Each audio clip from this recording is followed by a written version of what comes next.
Iya. Bismillahirrahmanirrahim. Assalamualaikum warahmatullahi wabarakatuh.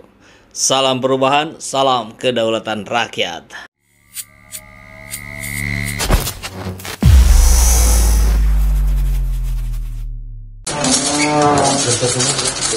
Sudah, Pak. Assalamualaikum warahmatullahi wabarakatuh. Selamat sore dan salam sejahtera bagi kita sekalian, teman-teman jurnalis yang terhormati.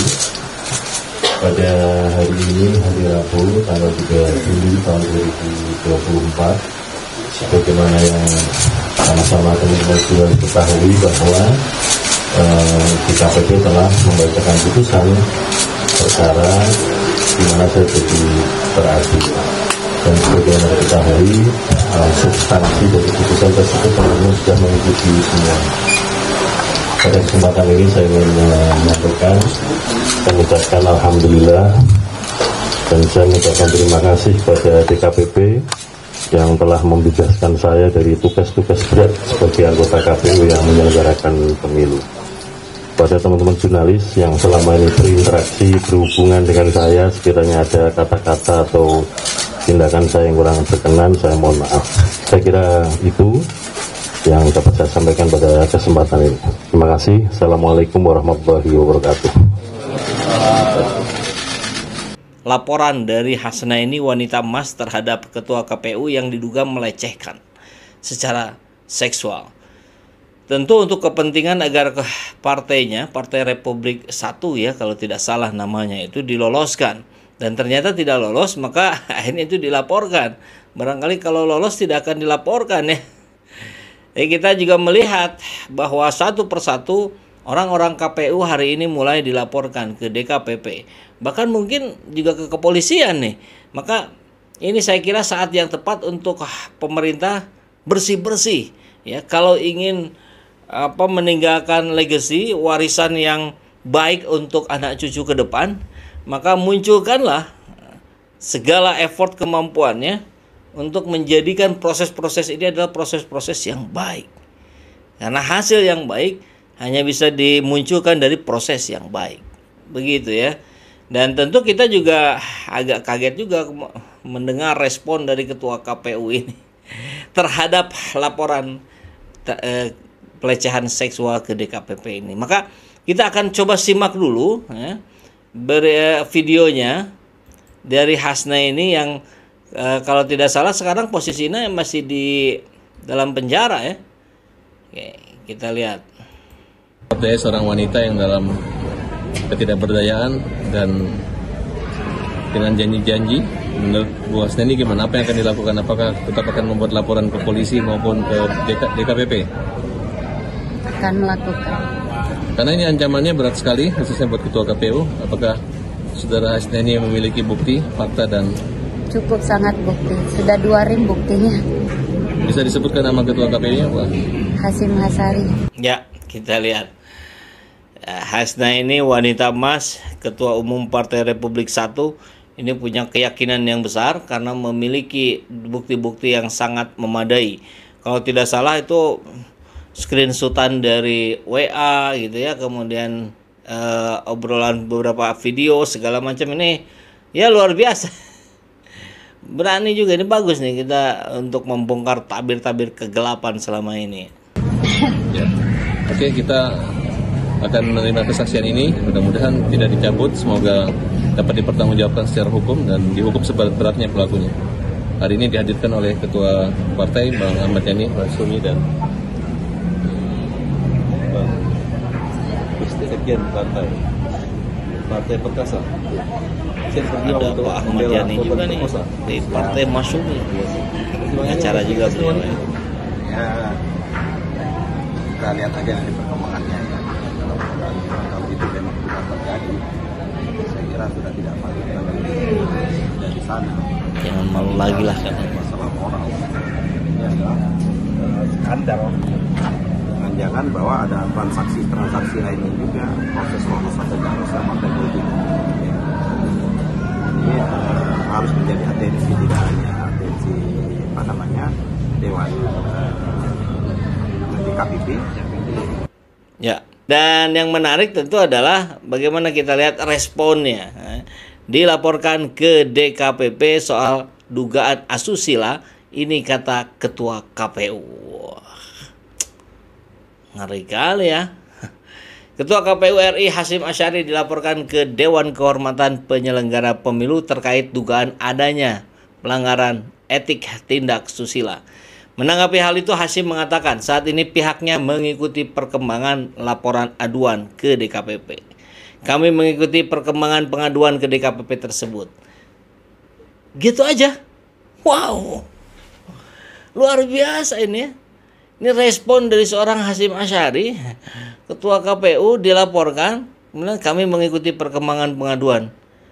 Ya kalau mengikuti perkembangan, saya yakin siapapun yang terkait dengan hal ini pasti mengikuti perkembangan. Tapi apa respon Anda sebagai pimpinan tertinggi dari KPU yang dilaporkan atas dugaan etik, dugaan asusila? Ini kan sangat nista.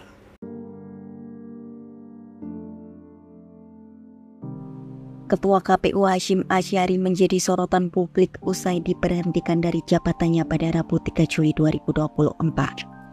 Pemberhentian ini merupakan bentuk sanksi yang diberikan DKPP atas pelanggaran kode etik penyelenggara pemilu yang dilakukan Hasyim. Menjatuhkan sanksi pemberhentian tetap kepada Teradu Hasyim Asyari selaku Ketua Merangkap Anggota Komisi Pemilihan Umum terhitung sejak putusan ini dibacakan. Hasyim terbukti melakukan tindakan asusila terhadap seorang anggota PPLN Den Haag, Belanda. Sejumlah fakta terungkap usai putusan DKPP tersebut dibacakan. Lantas apa saja fakta yang membuat Hasyim Asyari diberhentikan dari jabatannya?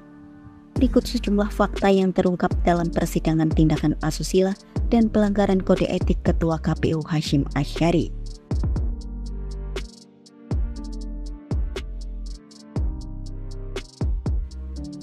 Adanya kasus tindakan asusila tersebut tentu menambah rekam jejak pelanggaran yang dilakukan Hasyim selama menjabat sebagai Ketua KPU. Sebelumnya DKPP sudah pernah memberikan sanksi berupa teguran hingga peringatan keras terhadap Hasyim. Bahkan hampir setiap bulan DKPP memberikan sanksi atas pelanggaran yang dilakukan baik oleh Hasyim sendiri maupun yang dilakukan bersama para komisionernya.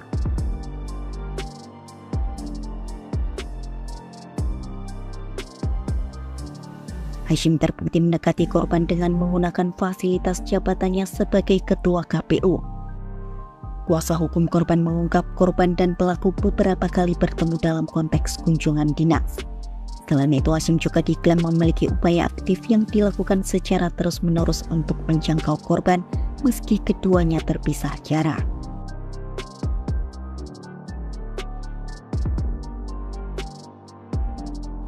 DKPP mengungkap sejak awal Hasyim sudah mengincar korban untuk memenuhi hasrat seksual pribadinya. Berdasarkan fakta persidangan, Hasyim terbukti telah mendekati dan memberikan perlakuan khusus kepada korban sejak awal bertemu. Upaya tersebut dimulai ketika Hasyim mengirimkan pesan rayuan melalui aplikasi WhatsApp. Bahwa Teradu sejak awal pertemuan dengan pengadu memiliki intensi untuk memberikan perlakuan khusus kepada pengadu melalui percakapan pandangan pertama turun ke hati, emotion peluk. Selain itu, Hasyim juga berupaya untuk bertemu empat mata dan bepergian dengan korban. Bahkan Hasyim juga meluangkan waktu di sela-sela jam kerjanya untuk mengajak korban bertemu di kafe.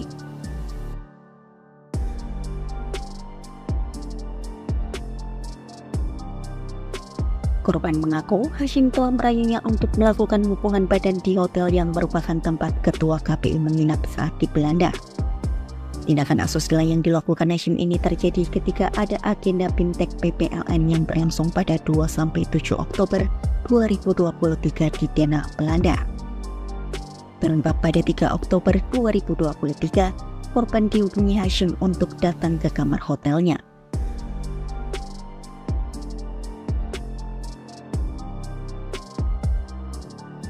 DKPP mengungkap Hashim telah membuat surat pernyataan yang berisi 5 poin yang memuat janji-janjinya kepada korban. Surat pernyataan tersebut dibuat lantaran Hashim tidak bisa memenuhi janjinya untuk menikahi korban. Adapun berikut 5 poin pokok dalam surat pernyataan yang dibuat Hashim Asyari.